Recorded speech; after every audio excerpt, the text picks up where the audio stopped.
দুনিয়া বড়ই স্বার্থ, এটা রাক্ষস, শুধু গিলে খায়, তৃপ্ত হয় না, তৃপ্ত হয়। সেদিন আমি এক কুটিপতির বাড়িতে গেছি, অনেক বড় সম্পদশালীর বাড়িতে গিয়া তার বাসায় বাথরুমে গেছি।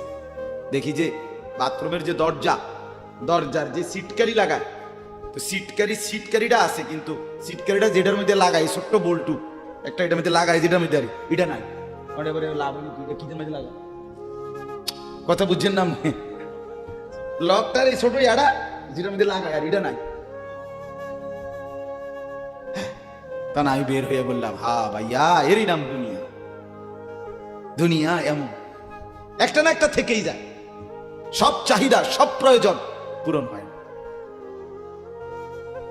পূরণ হয়।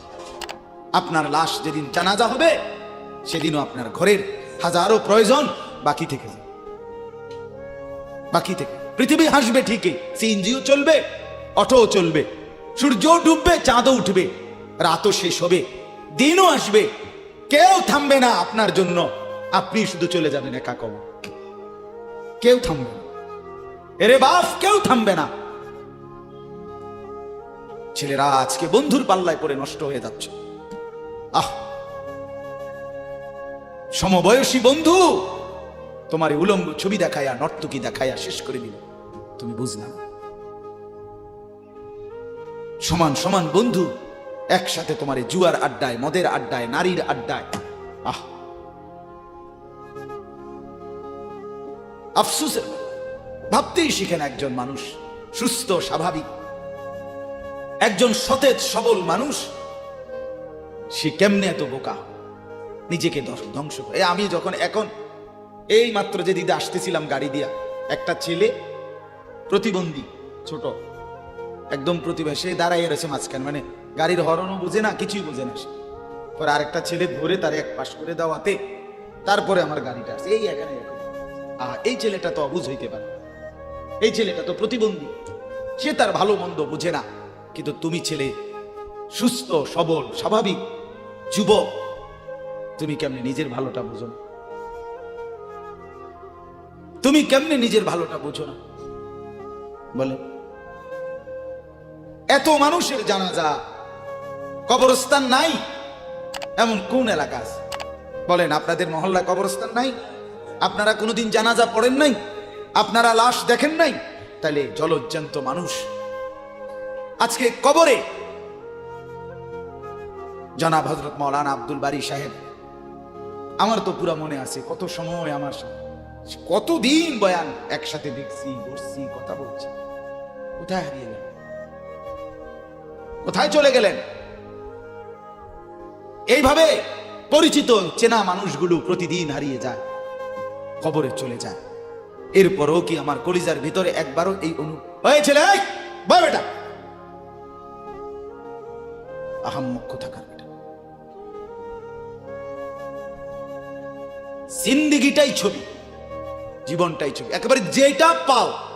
আজ মুসলমানের যুবকের কথা হলো, বেঈমান ইহুদি আর কাফেররা আমাদেরকে এরকম ফাঁদে ফেলাইছে যে যা কিছু আছে 24 ঘন্টা মুসলমানের ছেলে মেয়ের হাতে মোবাইল তুলে দিছে, যেটা ফাও শুধু ছবি উড়াই আমার কাছে পাঠায়।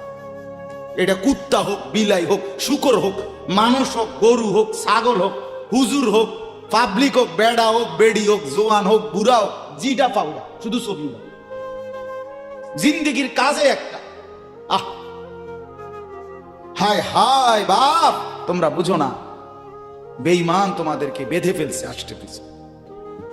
আষ্টে পৃষ্ঠে বেঁধে ফেলছে, গিলে খাচ্ছে, গিলে। একটা সেকেন্ড সিদ্ধান্ত বেঈমানের যে মুসলমানের একটা নড়াচড়া তারা তাদের আড়াল হইতে দিবে না। কারণ এই মোবাইল, এই ইন্টারনেট, এই সব কিছু আমরা যাই ছবি উঠাই করি তাদের হাতে, তাদের কাছে এটার মূল নিয়ন্ত্রণ। তারা দেখে মুসলমানের যুবকদের হালাত কি, চরিত্রের অবস্থা কি, যুবতীদের হালাত কি। যুবতী তার রাত গভীরে অশ্লীল দৃশ্য পুরুষকে দেখায়, যুবক তার রাত গভীরে অশ্লীল কথা, জঘন্য কথা ভিন মেয়ের সাথে বলে। আহা, বেঈমান তখন হাসে, কাফের বেঈমানরা তখন হাসে যে হ্যাঁ দেখছো মুসলমানের অধপতন, মুসলমানের সন্তানের নোংরামি, মুসলমানের সন্তানের অসভ্যতা, এটা তারা হিসাব রাখে। এজন্য ভাইয়া জীবনের কদর করে। একজন হলে একজনই বোঝে, দুইজন হলে দুইজনই বোঝে। বাবাদেরকেও বলি, আমার ছেলেদেরকেও বলি, সবাইকে বলি, বাপ জিন্দেগির কদর করেন। এই বলতেছিলাম, এটা আমাদের হায়াত, এটা আমাদের জীবনের সবচেয়ে বড় সম্পদ। এই সময়টা, এই হায়াতটা, আমার জীবন, আমার হায়াত, এটাই আমার সময়, এটাই আমার জীবন। যেটা ঘন্টা মিনিট সেকেন্ড, এটাই আমার জিন্দিগি। যেটা জিন্দিগি, এটাই ঘন্টা মিনিট সেকেন্ড। আমরা মরার আগে মানুষ বা অসুস্থ হইলে, অ্যাক্সিডেন্ট করলে, বুড়া হইলে মানুষে কয় না যে ভাই আমার আর সময় নেই, ঠিকই না বলে, আমার সময় শেষ, তার মানে হায়াত শেষ। তাহলে বুঝা গেল যেটা হায়াত এটাই সময়, যেটা সময় এটাই কি বলেন না হায়াত। হায়াত হায়াত কদর করেন, কদর। ও ভাই, ওই লাল গেঞ্জি, তুমি উঠে কথা বলো, তুমি বাহিরে গিয়ে কথা বলো, যাও। কাফেল কোথাকার, হে নগদ বুঝায়, হে অনেক বুঝাইতে আছে, বুঝতে কি কইছে। তুমি শোনো মিয়া, বললাম না, তুমি আলাদা শোনো। আমি এ ব্যাপারে কঠোর। 10 মিনিটের জন্য যদি বলি, আমার জিন্দেগির সিদ্ধান্ত, গাফেলকে বলবো না, অমনোযোগীকে বলবো না, এটা আমার জিন্দেগির ফয়সালা ইনশাআল্লাহ। সমবয়সী বরবাদ করে দিচ্ছে ছেলেদের কাছে, এক সময় না ভালো হতে দিচ্ছে না। কোন মা বাপ তার সন্তানকে অসৎ করে গড়ে তোলে নাই। মা তার পেটের থেকে অসৎ সন্তান জন্ম দেয় না, পবিত্র সন্তান জন্ম দিয়েছিল। মায়ের বুকের পবিত্র দুধ খাওয়াইছিল, দুধ হালাল পবিত্র। মা পবিত্র এক সন্তান জন্ম দিয়েছিল। পরবর্তী এই সমাজ, এই সমবয়সী বন্ধু এই অস্থিরতার বেহায়াপনার আড্ডা শেষ করে দিয়েছে, শেষ করে দিয়েছে। চল কোথায়, ওইখানে দেখছি 2টা মেয়ে হাঁটতেছে, চল পিছে পিছে হাঁটি। চল কোথায়, ওইখানে চল একটু আড্ডা দিয়ে আসে। শেষ। 3টা বাজে বের হয়েছে, রাত 10টা বাজে ফিরছে। 7 ঘন্টা সমবয়সী 7-8 জন ছেলে একসাথে ঘুরলা, অথচ তোমার লগের এই 6 জন বন্ধু একবারও বলল না যে আসরের নামাজ পড়তি না, মাগরিব পড়বা না, এশার নামাজ পড়বা না। 7 ঘন্টায় যেই বন্ধুরা একবারও তোমার এক ওয়াক্ত নামাজের কথা বলে নাই, বিশ্বাস করো ছেলেরা, এটা বন্ধু না, এটা শয়তান ছাড়া আর কিচ্ছু না। এটা ইবলিস বেটা, এটা শয়তান, এটা তোরে শেষ করে দিবে। তোর আখিরাত তো শেষ করবে, তোর দুনিয়া তোরে অকর্মণ্য অপদার্থ বানাইয়া, একটা আকামলা বানাইয়া ছেড়ে দিবে। শেষ পর্যন্ত এক বদনালগি দিতে আর ক্ষেত্রে বলতে হয় না। তার মা যদি বলে 1 জগ পানি দাও, পাইতাম না। তার বাপেরে যদি বলে যে তার বাপের লেগে বাজারে এ বাড়িগা বইরা কুতুর বাদ গুন দিয়ে আইও, পাইতাম না। কি পারতি না কেন? ভাল লাগে না।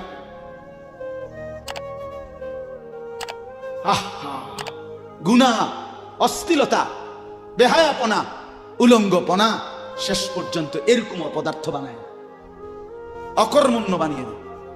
হযরত আব্দুল্লাহ ইবনে আব্বাস রাদিয়াল্লাহু তাআলা আনহু বলেন, প্রত্যেকটা গুনাহ মানুষকে দুর্বল করে। আপনি যতবার নারী দেখবেন, ভিন নারী, খোদার কসম আপনার শক্তি সামর্থ্য দুর্বল হবে।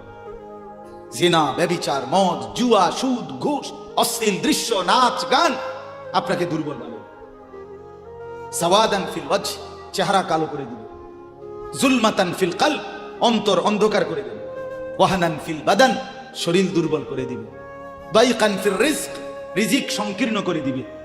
বুগদাতান ফি কুলুবিল খালক, মানুষের চোখে ঘৃণিত বানায় দিবে। এই 5টা ক্ষতি। প্রত্যেক গুনাহ কয়টা ক্ষতি করে? চেহারা কালো বানায়, অন্তর অন্ধকার বানায়, শরীর দুর্বল করে, রিজিক সংকুচিত করে, কমিয়ে দেয়, মানুষের চোখে ঘৃণা তৈরি, ঘৃণা তৈরি। আমনে 2টা ছেলে একসাথে মনে করেন বিড়ি খায়, সিগারেট খায়, গাঁজা খায়, একসাথে হেরা 24 ঘন্টা চলে, একসাথে মোবাইলে ছবি দেখে, নাচ দেখে, ভিডিও দেখে, অস্থির। দুইজনের আলগা করে একজনের জিগান তোর লগের হেতে কেমন, হেতে কি করবো? উনি জোনায়েদ বাগদাদি, কথা বলেন না, এ বলবো এটা নাকি? সে বলবো যে অসভ্য। তাইলে কি বুঝা গেল? আপন যার লগে চলছিলা তুমি, হেইতেও তো তোমারে অসভ্য। অসভ্যকে অসভ্যও অসভ্য বলে, সভ্যরাও অসভ্য। এই কথাটা জরুরি। দুশ্চরিত্রকে, মন্দকে মন্দ লোকেও মন্দ বলে, ভালো লোকেও কি বলে? মন্দ। নেককার এর উল্টাটা। একটা লোক নামাজি, চরিত্রবান, দিনদার, আল্লাহর পথে চলে, ছেলেটা নামাজ পড়ে, যুবক, সমাজের যে কোনো কাউকে খারাপ, একের গাঁজাখোর, ফুট্টাখোর, বাবাখোরকে জিগান যে এই লোকটা কেমন, সে বলবে ভাই আমি খারাপ হইতে পারি, কিন্তু তবে হেতে ভালো। ঠিক কি না বলে? এজন্য প্রিয় বন্ধু, আবারও বলছি, বাপ জিন্দেগি নষ্ট করেন, হায়াতের কদর করেন, জীবনের কদর করেন, জীবন সুন্দর করেন। আপনার দিকে আপনি নজর দেন, আপনার দিকে। ছেলেদেরকে বলি, বাবা তুমি তোমার আপাদমস্তক দেখো, তোমার এই চুল মুসলমানের তো, তুমি খেয়াল করো। গোটা পৃথিবীতে এই আজকে ছেলেদের, তোমাদের যাদের চুল বড় বড় এলোমেলো, এগুলো সবগুলো ইয়াহুদিদের চুল। আর এই ইয়াহুদির, এই জালেম ইসরায়েলের এই ইয়াহুদিরা বলছে গাজা, ফিলিস্তিনের মুসলমানের এরিয়াকে 24 ঘন্টার মধ্যে বলছে ছেড়ে দিতে, রক্তে ভাসায় ফেলতেছে মুসলমানের তাজা খুন। আজকে 75 বছর একটানা মুসলমানের রক্ত ঝরাচ্ছে ফিলিস্তিনে এই ইসরায়েলের ইয়াহুদিরা। এই সমস্ত চুলের কাটিং এগুলো ইয়াহুদিদের। বিশ্বাস, কসম, এটা তাদের ডিজাইন। কেন? তারা দাজ্জালের জন্য পৃথিবীকে সাজাইতেছে। হাদিসে আছে দাজ্জালের চুল হবে, নবীজি বলছে দাজ্জাল হবে যুবক এবং দাজ্জাল হবে এলোমেলো চুলওয়ালা। আল্লাহর নবীর হাদিস, কসম, বুখারী মুসলিমের হাদিস। এই জন্য দাজ্জালের চুল হবে আউলা জাউলা চুল, স্বাভাবিক চুল না। আজকে এই জন্য ইয়াহুদিরা দাজ্জালের চুলের ডিজাইন আমাদের সন্তানদের কাছে পরিচিত করে দিচ্ছে আগের থেকে। এই জন্য আমি সবার কাছে অনুরোধ করলাম, বাবা প্রত্যেকেই আল্লাহর ওয়াস্তে নিজেকে নষ্ট করো। গুনার কথা বলার পরে তুমি গান শুনো, নাচ দেখো, অশ্লীল ছবি দেখো, এক ওয়াক্ত নামাজ পড়ো না, এরপরে যদি তোমারে কেউ বলার পরে তুমি হাসো, মনে করো তুমি প্রতিবন্ধী। এটা মনে রেখো।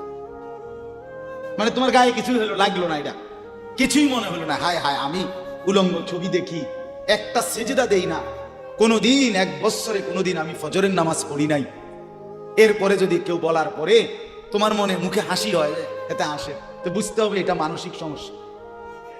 হ্যাঁ হ্যাঁ, এ প্রতিবন্ধী,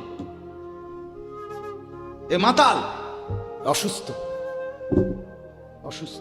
আমি নিজে পাবনা, গত মাসে আমি পাবনা গেছিলাম, বিকাল বেলা আসরের নামাজের পরে পাবনা মানসিক হাসপাতাল, যেটা আমি নিজে দেখতে গেছি, আমার ওই এলাকার ওরা নিয়ে গেছে, এই বাংলাদেশের সবচেয়ে বড় মেন্টাল হসপিটাল যেটা। আমি মাগরিব পর্যন্ত পাবনা মানসিক হাসপাতাল ঘুরে ঘুরে দেখছি, ভিতরে অনেক ওয়ার্ডে গেছি। ছেলেদেরকে বলি, বাপ তোমরা শোনো আমার কথা, আল্লাহর কসম আমি নিজ চোখে দেখছি, এই গত মাসে আসর থেকে মাগরিব অনেকগুলো ওয়ার্ড আমি ঘুরে দেখছি। এই যতগুলো ওয়ার্ডে পাগল আছে সব দিতে ভরা, কসম আমি নিজ চোখে দেখছি। 100 জনের মধ্যে 2 জনও বুড়া নাই, সব যুবক, সব যুবক। বিশ্বাস করো, আল্লাহর নাফরমানি করে জিন্দেগি তামাশা বানায় না। নারী দেখতে দেখতে, অশ্লীল ছবি দেখতে দেখতে, মোবাইল টিপতে টিপতে, আল্লাহকে সেজদা না করতে করতে চোখ কোনখানে গেছে গিয়া দেখো, 2 পাশের সাফা কদ্দুর ভিতরে ঢুকছে দেখো। শুধু না চুলের বাড়ি মারো, পৃথিবীতে কোনো কালে, কোনো বইতে, কিতাবে, কোনো গবেষণায় যে চুল এটারে আলাদাভাবে খুব বেশি পেরেশানি করার বস্তু ছিল না। এটা মনে করে নিজের চুল নিজে বাইরে দেয়, এটার মধ্যে ডিজাইনের আরেকজনে যদি তোমার চুল ধরে টাইমতো, তাহলে তো একটা কথা আছে, তোমার চুল তুমি বাড়ি দাও, এটার মধ্যে সুন্দরের কি আছে আবার? বেউকুফ, আহাম্মক। কেমন আহাম্মক আমি বুঝি না এটা। আল্লাহ আমাদেরকে বুঝ দান করে। আমার বাপ, দুইটা আয়াত পড়ছি, আমি তর্জমা বলি। আল্লাহ তাআলা বলেন, ওয়াতলু মা উহিয়া ইলাইকা মিন কিতাবি রাব্বিক। হ্যাঁ, নবীজি সাল্লাল্লাহু আলাইহি সাল্লাম মানুষকে কালেমার দাওয়াত দিতেন, তো বিভিন্ন জন বিভিন্ন বুদ্ধি দিত। কথাটা ছোট্ট, খেয়াল করে। কইতো মোহাম্মদ এমনে কও, আরেকজনে কইতো হেমনে কও, আরেকজনে বলতো মোহাম্মদ এই সিস্টেমে কইতে হইব, আরেকজনে বলতো আগে নেতা করে মুসলমান বানাইতে হইব, আরেকজনে বলতো আরে এই সমস্ত গরিব শরীফ গোলাম কৃতদাস বেলাল খাব্বাব খুবাইব ইতার লইয়া ফিরে থাকলে হইবনি। বুদ্ধির শেষ নাই। বুঝেন নাই কথাটা? আল্লাহ তাআলা তখন বন্ধুকে বললেন, দোস্ত সব বাদ দেন, আমি যেটা বলি শুনেন। ওয়াতলু মা উহিয়া ইলাইকা মিন কিতাবি রাব্বিক। আপনার রব আল্লাহ আপনার উপরে প্রতিনিয়ত যেই কোরআন নাজিল করতেছে, আপনি সকলের সামনে সেই কোরআন তেলাওয়াত করেন। কোরআন পড়ে। ওই যে হাফেজ তানভীর কোরআনুল কারীম শুনেছে, এটাই দাওয়াত, এটাই দাওয়াত। সে আর বাংলায় কি বলা দরকার? কিচ্ছু বলার দরকার নেই। এই কোরআনের তেলাওয়াত যে রব্বুল আলামিন আমাদেরকে দেখাই দিলেন। আমি আল্লাহ তাআলা এক অন্ধ, যে গোটা পৃথিবী দেখে না, তো এক অন্ধ মানুষের জবান দিয়ে যদি আমি আমার কোরআন এত সুন্দর করে উচ্চারণ করাইতে পারি, তাহলে তোমাদের যারা চোখওয়ালা আমার কোরআন দেখে দেখেও কোনোদিন পড়তে পারো না, তোমাদের হালাত কি হবে? কেমনে তোমরা আমি আল্লাহর সামনে দাঁড়াইবা? হাসরের ময়দানে রাসূলের সামনে কেমনে দাঁড়াইবা? খোদার কসম, আরেকবার দুনিয়া থেকে ভাবতেন, ভাইবেন ভাইবেন। সুপারিশ, আচ্ছা। হাউজে কাউসারের পানি, আচ্ছা ঠিক আছে। এই বিড়ি খাইতে খাইতে, হ্যাঁ বিড়ি খাইতে খাইতে 60 বছর বয়স, এখনো বিড়ি সিগারেট খান। এই বিড়ি খাইতে খাইতে আপনি গিয়ে নবীজির থেকে হাউজে কাউসারের পানি লইয়া নেবেন আর নবীজি দিয়া নেবেন। আচ্ছা ঠিক আছে কাকা, আগান না, অসুবিধা কি? চা দোকানে নর্তকীর নাচ দেখেন, চা দোকানে বইয়া বইয়া টেলিভিশন দেখেন, আর বিড়ি খান। আমনে নবীজির সুপারিশ নিবেন, হাউজে কাউসারের পানি নিবেন। নবীজি বিষয়টা আমনেরে এত সহজ করে বলে দিয়ে গেছে না? কথা বলেন না কেন? নবীজি এ কথা বলছে, উম্মত চুরি ডাকাইতি জিনা ব্যভিচার মদ জুয়া নাচ গান টেলিভিশন নাটক সিনেমা বিড়ি সিগারেট তুমি সব করতে থাকো, তোমার যেটা মনে করে এটা করো, হাসরের ময়দানে শুধু আমার দ্বারে আইও, আমি বেহেশতে পাঠাই দেবো। এটাই তো সুপারিশ না? তো আমনে ঘটনা কি, কাহিনীটা কি? তাই কি বুঝে বিড়ি খান, কি বুঝে সিগারেট খান, কোন বুঝে দাড়ি কাটেন, কোন বুঝে টেলিভিশনে নর্তকীর নাচ দেখেন? আজ 20 বছর ধরে যার ঘরে রঙিন টেলিভিশন চলে, নাচ গান সিনেমা নাটক নর্তকীর ছবি, আমনের বউ বাচ্চা বছরের পর বছর আমনের ঘরে বইয়া সোফাত বইয়া বইয়া টেলিভিশনে নাচ গান দেখে, আমনে মরতেন না? আমনের বউ বাচ্চা মরতো না? আমনে আল্লাহর সামনে দাঁড়াইতেন না? না? আচ্ছা ঠিক আছে কাকা, বাতে তো খান নাকি? খান, খাইতে থাকেন, খাইতে থাকেন। দুনিয়া ভোগ করতেছেন বলে আখিরাতকে বরাবর মনে করছেন নাকি? দুনিয়া, আমি দুনিয়া তো বালাই চলতে আছি, বউ বাচ্চা লইয়া, জিফুত লইয়া, 3 ফুট বিদেশ 2 ফুট বিদেশ, টাকা ফাটায় বাজার সদাই করে খুব খাইতেছেন। আরে দুনিয়া তো আল্লাহ কাফেরকেও খাওয়ায়, খাওয়ায় কিনা বলেন? দুনিয়া আল্লাহ বেঈমানকেও খাওয়ায় কিনা বলেন? দুনিয়া আল্লাহ তাআলা কুকুর বিড়ালকে খাওয়ায় কিনা বলেন? দুনিয়া আল্লাহ চতুষ্পদ জন্তুকে খাওয়ায় কিনা বলেন? তো আমরারে বাদ্দুকে খাওয়াইতে অসুবিধা কি? কিন্তু দেখার বিষয় তো হলো আখিরাত মিলবে কিনা, জান্নাত মিলবে কিনা, এটা না দেখার বিষয়। আল্লাহ বলেন, বন্ধু ওয়াতলু মা উহিয়া ইলাইকা মিন কিতাবি রাব্বিক, আমি রবের পক্ষ থেকে যে কোরআন নাজিল হয়েছে আপনি সেটাই পড়েন, দিবানিশি পড়েন। দেখবেন বন্ধু, আপনার এই কোরআনের তেলাওয়াত শুনবে, এই তেলাওয়াত শুনেই আমার বান্দা আমার ফয়সালা অনুপাতে কালেমার ভিতরে, ঈমানের ভিতরে ঢুকতে থাকবে। লা মুবাদদিলা লিকালিমাতিহ, আল্লাহ বলেন আমার কথার এক বিন্দু নড়চড় হবে না। বন্ধু আমার, জগতের সবাই যদি কালেমা পড়ে তবুও কোরআন পড়েন, কেউ যদি কালেমা নাও পড়ে তবুও কোরআন পড়েন, তবুও কোরআনই তেলাওয়াত করেন, অন্য কোনো বুদ্ধি নাই, অন্য কোনো ফর্মুলা নাই, অন্য কোনো মাধ্যম নাই। আমি আল্লাহ আপনি বন্ধুকে মনোনীত করে আপনার উপরে কোরআন নাজিল করেছি। আপনি আমার কালাম পৃথিবীবাসীকে শুনান। যাকে যাকে ইমানদার হওয়া দরকার আমি আল্লাহ আপনার দলে ভিড়ায় দেব। সুবহানাল্লাহ। ওয়ালান তাজিদা মিন দুনিহি মুলতাহাদা। আল্লাহ বলে, বন্ধু, রাতে কিংবা দিনে, সকালে কিংবা দুপুরে, সুখে কিংবা দুঃখে, অভাব কিংবা প্রাচুর্যে, একাকী কিংবা প্রকাশ্যে, ঘরে কিংবা বাজারে, কোনো জায়গায় আমি আল্লাহকে ব্যতীত আর কাউকে কোথাও কোনো আশ্রয় পাবেন না। আছি শুধু আমি আল্লাহ। মোমেনের জন্য শুধু কে? কোন পৌঁছেগা হামে তেরে সওয়া, তু গনি হে और हम है बेनवा। হাকিমুল উম্মত মুজাদ্দিদুল মিল্লাত হযরত মাওলানা শাহ আশরাফ আলী থানভী রাহমাতুল্লাহ আলাইহি কথা বলছেন ওনার মুনাজাতে।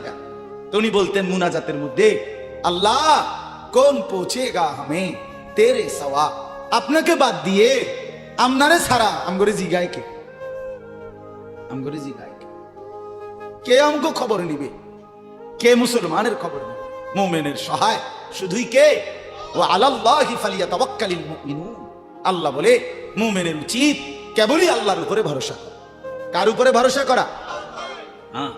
এরপরে দ্বিতীয় আয়াত শুনেন, তরজমা, তাইলেই কথা শেষ। ওই যে তারা বলছে নেতাদের পিছনে দৌড়ান, পয়সাওয়ালার পিছনে দৌড়ান, সর্দারের পিছনে দৌড়ান, এগুলোরে আপনার পক্ষে নিতে পারলে আপনার ইসলামের কাজ সহজ হবে। আল্লাহ বলে, বন্ধু, সব বাদ দিয়া আমার কথা শুনেন। এক, সবার জন্য কোরআন তেলাওয়াত শুনান, কোরআন পড়েন। এলো এক। দুই, ওয়াসবির নাফসাকা মাআল্লাযীনা ইয়াদউনা রাব্বাহুম বিল গাদাতি ওয়াল আশিয়্যি ইউরিদুনা ওয়াজহাহু।